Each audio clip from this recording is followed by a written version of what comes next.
I spent 4 years clawing my way through college. 4 years of sleepless nights, ramen dinners, and professors who thought constructive criticism meant personal attacks. I worked 2 part-time jobs while my parents funded my sister's lifestyle as if she were royalty in exile. But I didn't complain. I kept my head down and my GPA up. Because graduation was going to be my day. My day. Except it wasn't. It started off perfectly average. Hair freshly curled, makeup just right, my black cap balanced on my head like a crown I'd earned. My name was on the program. Nicole Grace Walters, Bachelor of Science in Biomedical Engineering. A name no one in my family could spell without help. But whatever.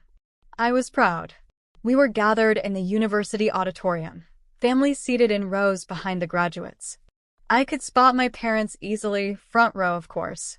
My mom wore her signature pearls, the ones she saves for important events, and my dad had that same fake proud smile he wears when he's not actually paying attention. And right beside them was my sister, Natalie. Perfect, glowing, untouchable Natalie. The golden child. The one who dropped out of college in her second semester to focus on her mental health and ended up running a wellness Instagram that was mostly beach selfies and bad advice. I tried to ignore her. Today was not about Natalie. But when has anything in our family ever not been about Natalie? The ceremony moved along. Speeches. Applause. Names being called. People taking blurry pictures that would somehow end up on Christmas cards. I was genuinely enjoying it until it was time for the family reception. We were in the university banquet hall, surrounded by catered food, tired flowers, and a surprisingly good string quartet. The dean was mingling. My professors were handing out half hugs. And then someone tapped a spoon against a glass. It was my mom. She stood next to Natalie, beaming like she had just won the lottery. "I'd like everyone's attention for just a moment," she said, her voice slicing through the chatter like a dull knife. "Before we continue celebrating Nicole's achievement, we have some other exciting news to share." My stomach dropped. No, no, no, no. But Natalie was already stepping forward, her hand resting dramatically over her stomach like a bad actress in a low-budget soap opera. "I'm pregnant," she announced. 12 weeks today. Gasps. Applause. Tears. Champagne glasses clinking. My grandmother actually started crying. "Another baby," she wailed like she'd just been gifted eternal youth. I stood there frozen, watching everyone rush to Natalie. The same people who hadn't even bothered to read my thesis were now lining up to rub her stomach. Her not even showing stomach. I turned to my mom, mouth dry. "You knew about this?" She gave me a patronizing little pat on the shoulder. "Oh, sweetie, don't be dramatic. We're all so proud of you. But a baby is just such a blessing." So that was it. 4 years of blood, sweat, and scholarship letters reduced to a side dish at the all-you-can-eat Natalie buffet. I excused myself, walked to the bathroom, looked in the mirror and laughed. Not because it was funny, but because of how predictable it was. Natalie's the star. Nicole's the understudy. Always. But something inside me snapped that day. Not in a scary way. More like a reawakening. Because if they wanted a scene, oh, I was going to give them one. You see, I wasn't just graduating. I had already been accepted into a competitive fellowship, something so prestigious they offered me a 6-figure research grant before I even tossed my cap. And I hadn't told anyone. Not because I was hiding it, but because I was waiting for the right moment. And guess what? That moment was now mine to create.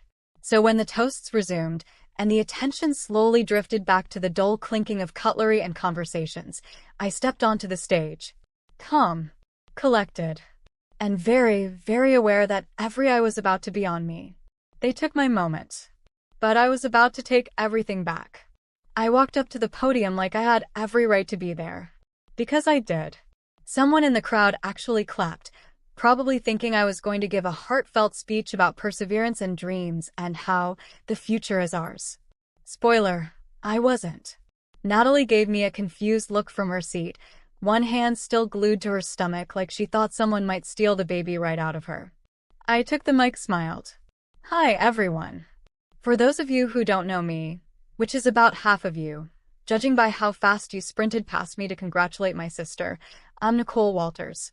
the one who graduated today. There were a few awkward chuckles. A few heads turned. My mom shifted uncomfortably in her chair. My dad cleared his throat. I just wanted to say thank you to everyone who came out today. Especially those of you who remembered what we're actually celebrating. I saw the dean in the back raise an eyebrow. Good. Let them squirm. 4 years ago, I came to this university with 1 suitcase and 0 family support. My parents said they were tapped out after paying for Natalie's short-lived college career. So I worked. A lot. At one point, I was cleaning labs at night just to afford books. I paused. You could hear a fork hit a plate. I studied. I sacrificed. I even slept in my car during finals week once. True story. But I kept going. And today, I graduated top of my class. My voice was steady. My words clear. No trembling. No doubt. And I wasn't going to say anything. I really wasn't. But since we're making announcements today, I figured I'd join the fun. Natalie visibly flinched. While my sister's expecting a child, congratulations by the way, I've just accepted a research fellowship with the Global Biomedical Initiative. Fully funded. 6 figures. International travel. I leave next month. Someone actually gasped. Probably Aunt Marlene, who always said I was just book smart. And unlike a baby, I added with a sly smile, my news comes with a salary and health insurance. Boom. I wasn't done. And just so everyone knows, this wasn't sudden. I found out weeks ago. I kept it quiet because I wanted today to be about one thing, my graduation. But clearly that was asking too much. I looked directly at my mother. She didn't blink. She couldn't. My family didn't throw me a party when I got the fellowship. They didn't help me pack for interviews. But the moment Natalie waves a pregnancy stick around, everyone pulls out the confetti cannons. A nervous laugh rolled through the crowd. The kind of laugh people use when they're not sure if this is a joke or a reckoning. Spoiler, it was both. I want to thank my professors, I continued, who saw my potential when no one else did. And my best friend Tara, who mailed me care packages every month just so I wouldn't forget what support feels like. You're the real MVP. Tara stood in the back, holding her phone up, filming every word. Bless her. And lastly, I said, gripping the mic a little tighter, I want to thank my sister for reminding me, constantly, what it looks like when people expect applause for the bare minimum. Natalie's face went pale, like her stomach suddenly turned into a liability instead of a prop. I stepped back from the mic. People clapped. Slowly at first. Then louder. Some stood. Some looked too stunned to move. One of my professors mouthed the words, "Holy crap." I winked. My mom didn't move. My dad stared at the floor like the tiles held answers. And Natalie? She stormed out. Oh, it was beautiful. I didn't need revenge. I just needed the truth. And sometimes, the mic is the most powerful weapon of all. But that wasn't the end. Because what I said up there, it wasn't everything. Not yet. See, while my sister was busy soaking up attention she didn't earn, I had been working on something even bigger. Something with consequences. And they were about to hit a lot closer to home than anyone expected. After my speech, everything changed. At least for me. My mom tried to play it off, of course. She gave one of those brittle smiles she uses when the HOA sends her a warning about her flower beds. That was bold, Nicole. Right. Bold. That's what she calls honesty when it doesn't flatter her. I didn't stay long after that. I had no interest in nibbling dry salmon with people who barely remembered I existed 10 minutes ago. So I left. Quietly. While Natalie sobbed in the hallway, and my parents huddled around her like she'd just lost a kidney instead of an ego. I went home, took off my cap and gown, and opened my laptop. Because while my family had been busy celebrating their latest accidental miracle, I'd been preparing something they didn't know about. Something they would definitely care about. Let me explain. My parents weren't just emotionally neglectful, they were financially shady too. When I was 17, I got a small inheritance from my late Aunt Clara. She had no children, and I was the only niece who ever sent her birthday cards. It wasn't millions, but it was enough to set me up for college. Or it would have been, if my parents hadn't redirected it. They told me Aunt Clara had only left me a sentimental item, a necklace I'd never wear. But I later found out, thanks to my own nosiness and a friend interning at the probate office, that my aunt had left me a trust. A trust that disappeared. Natalie got a car that year. I got excuses. At the time, I was too young and overwhelmed to fight, but I didn't forget. And now I had a degree, a contract, a lawyer. So the day after graduation, I filed a claim. My lawyer sent my parents a formal letter, complete with a full accounting of the trust, their unauthorized access, and a detailed threat of civil action. But that was just part one. Part two is public. Remember Tara? My best friend? The one filming my speech? She also happens to have a massive following on TikTok and a very popular podcast called Family Secrets and Savage Stories. We dropped my episode that same week. Title: They Stole My Inheritance and Gave My Sister a Baby Shower. It went viral overnight.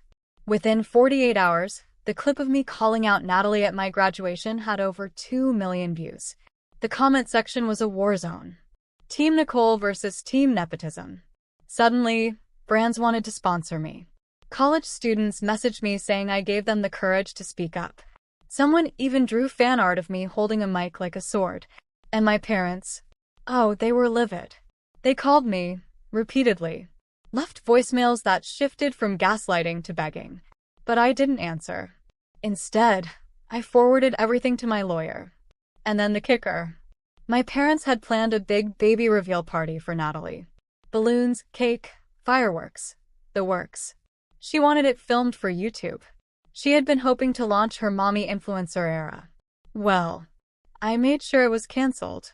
Because when word got out about the inheritance theft, a few of my mom's lady circle friends decided to distance themselves. Sponsors for the party pulled out. The venue, a luxury winery, canceled the booking. They didn't want to be associated with that family. Natalie posted a tearful video on her Instagram, blaming jealousy and lies for ruining her special moment. Comments were brutal. You hijacked your sister's graduation and got wrecked? Sounds fair. Actions have consequences, Queen. But the best part? 2 weeks later, my lawyer secured a settlement. I got the full amount of the inheritance, adjusted for interest. I used part of it to fund a scholarship for first-gen college students. The rest? I used to buy myself a ticket to Switzerland, where my fellowship would begin. And as I boarded my flight, first class, sipping champagne, phone buzzing with new opportunities, I thought about that moment. The mic in my hand. The silence in the room. The sharp inhale of truth finally spoken. They let my sister steal the spotlight. So I stole the whole damn stage. And honestly, it looked better with me on it.